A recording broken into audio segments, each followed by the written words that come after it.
je voudrais ajouter que dès que l'on parle du corps, on touche, et d'un certain point de vue, c'est ce que Freud avait entrevu dans son article de 1912, et c'est ce que Lacan pointe dans ses derniers textes, on touche à quelque chose d'essentiel concernant ce qu'on appelle l'espèce humaine, à savoir que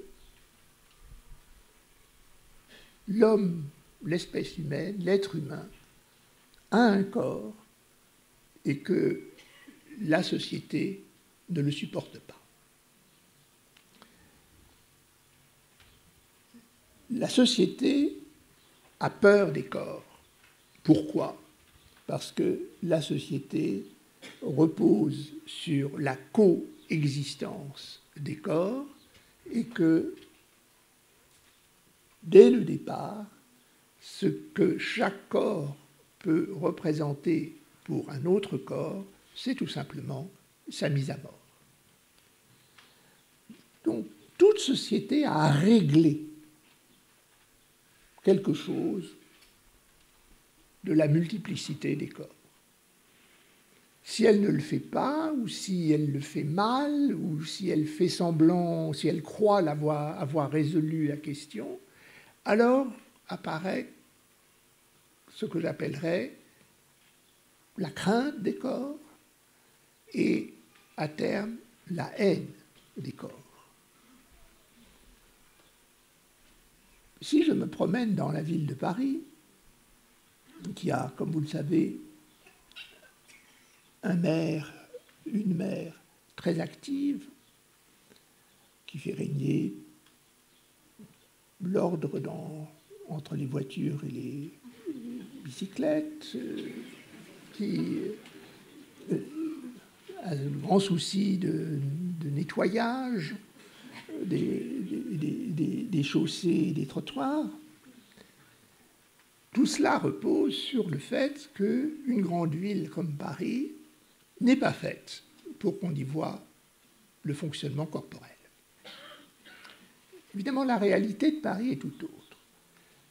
Ce qui distingue Paris de beaucoup de grandes villes d'Europe, c'est que le fonctionnement corporel, on le rencontre partout.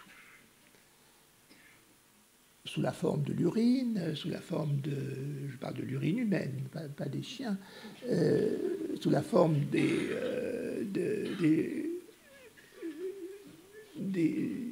la défécation et sous la forme de ce rappel à l'ordre, cette espèce de retour dans le réel du refoulé des corps que sont ce qu'on appelle les SDF, ce qu'on appelle les migrants, et à l'échelle d'une société, comme la société euro-atlantique, cette fonction municipale, en quelque sorte, qu'assure ou que remplissent, n'assure pas, ils la remplissent sans choix, de manière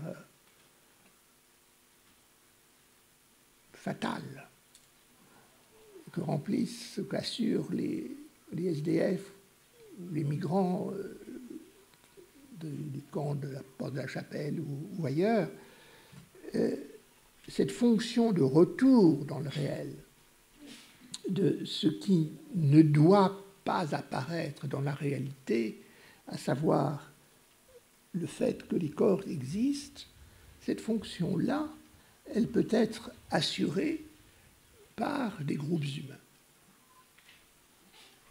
Bien entendu, aujourd'hui, ce sont les migrants.